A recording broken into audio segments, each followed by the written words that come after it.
On that clear morning, the hills around Capernaum were bathed in golden light that seemed to bless the land. The crowd, eager to hear Jesus, began to gather at the foot of a hill.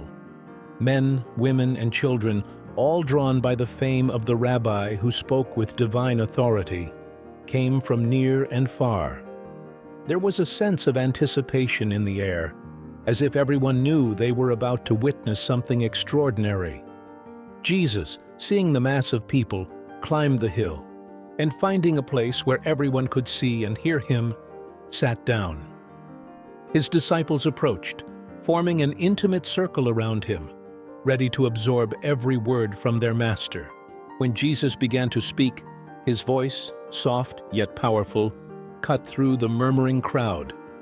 He began to teach with a simplicity and depth that touched the hearts of all present. "Blessed are the poor in spirit, for theirs is the kingdom of heaven," he proclaimed. The faces in the crowd lit up with hope. Those who had suffered and faced hardships, the humble and lowly in heart, heard his words as a balm for their weary souls. As Jesus continued, he brought comfort to the afflicted. "Blessed are those who mourn, for they shall be comforted." Tears in the eyes of many reflected the deep relief they felt. In a land where pain and oppression were common, his words promised a future of consolation and peace.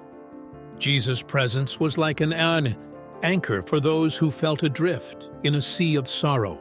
"Blessed are the meek, for they shall inherit the earth," Jesus said, his voice resonating with the promise of justice.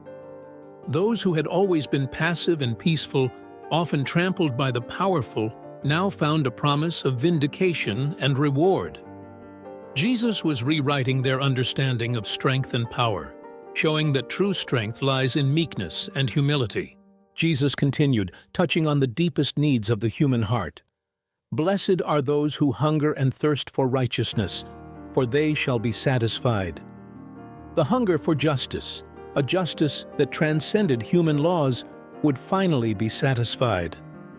"Blessed are the merciful, for they shall receive mercy," he added, offering renewed hope to those who had lived their lives with compassion and forgiveness. The people began to understand that mercy and justice were inseparable in the kingdom of God. "Blessed are the pure in heart, for they shall see God." Jesus' words penetrated deeply, causing many to reflect on their most intimate intentions and desires. Those who sought to live pure and honest lives would be rewarded with the vision of God. "Blessed are the peacemakers, for they shall be called sons of God," Jesus continued, highlighting the importance of reconciliation and harmony. Promoting peace was not just an act of kindness, but a reflection of God's own character. Addressing the issue of persecution, Jesus offered a radically different perspective. "Blessed are those who are persecuted for righteousness' sake, for theirs is the kingdom of heaven." Those who suffered for doing what was right were not abandoned. They were the true heirs of the kingdom.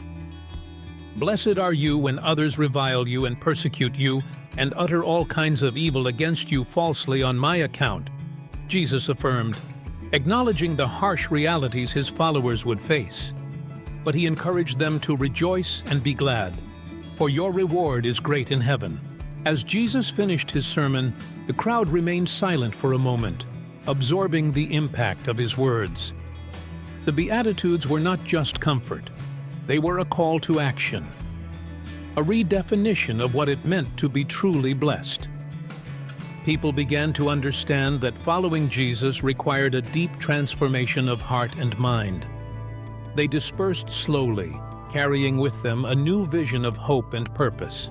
That night, the disciples gathered around a fire, reflecting on Jesus' words. Peter, always the first to speak, asked, "Master, how can we live out these Beatitudes in our daily lives?" Jesus, with the patience and wisdom he always showed, replied, "Live with humility, always seeking justice and mercy.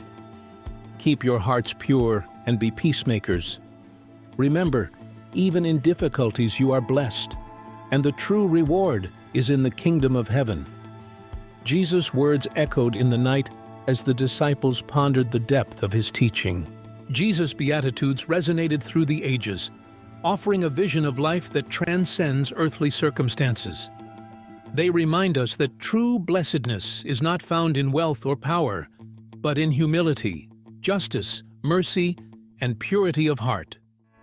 In moments of pain and persecution, we are called to find joy in the promise of an eternal reward.